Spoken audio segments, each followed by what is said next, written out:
કર્મ ક્યારેય તમારું સરનામું નથી ભૂલતું. ગઈકાલે રાત્રે એક ટ્રાવેલ્સમાં હું સુરતથી સૌરાષ્ટ્ર આવી રહી હતી. વડોદરા નજીક રાત્રિના 12:45 આસપાસ સમય થયો હશે. એક ટોલ નાકાના નજીક બસ થોભી. નાની મોટી વસ્તુઓ વેચીને ઘણા ફેરિયા રોજગારી મેળવતા હતા. કોઈ શીંગ, ચણા, બિસ્કિટ, ઠંડા પીણા કે પાણી વેચીને 2 રૂપિયાની આવક મેળવી ગુજરાન ચલાવતા હતા. હું સૌથી આગળની સીટ ઉપર હતી.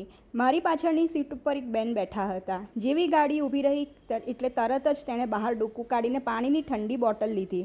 કાળઝાળ ગરમીમાં પૈસા આપતા પહેલાં 2 ટાઢા ઘૂંટડા પી લીધા. પછી થોડીવાર પૈસા શોધવા માટે ફાંફા માર્યા. 7 વર્ષની નાનકડી દીકરી તેની મા સાથે પાણી વેચતી હતી. જાણે એ બેનને પૈસા આપવાનો ઈરાદો ના હોય તેમ પાણીની બોટલ લઈને પૈસા ના આપ્યા અને બારી બંધ કરી દીધી. દીકરીએ અવાજ કર્યો, બેન 10 રૂપિયા તો આપો. પણ એ દીકરીના અવાજને ધ્યાને ના લીધો. મારું ધ્યાન એ દીકરી ઉપર ગયું એટલે એ દીકરીએ મને કહ્યું, દીદી તમારી પાછળની સીટમાં જે બેન બેઠા છે તેમને કહો મારી પાણીની બોટલના 10 રૂપિયા આપે.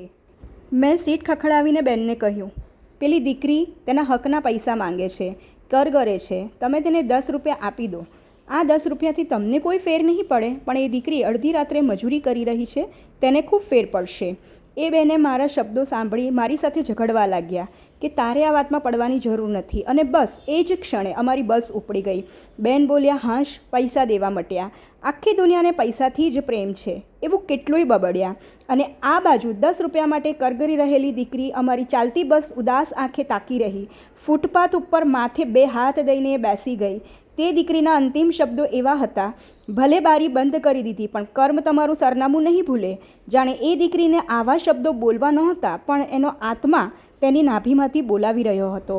બસ ચાલતી થઈ અને માત્ર 5-7 મિનિટ પણ નહીં થઈ હોય ત્યાં એક ડ્રાઈવરે એક બમ ઠેકાડ્યો ને એ બેન મોટેથી તડુક્યા, એ ભાઈ જરા ધીમે ચલાવ, પાણી નાકમાં ઘૂસી ગયું છે ને બોટલ ઢોળાઈ ગઈ. મેં ફરીને પાછળ જોયું અને મારાથી થોડું હસાઈ ગયું, કારણ કે એ દીકરીના છેલ્લા શબ્દો મને યાદ આવ્યા. ભલે બારી બંધ કરી દીધી પણ કર્મ તમારું સરનામું નહીં ભૂલે. ક્યાંક લખી રાખવા જેવું.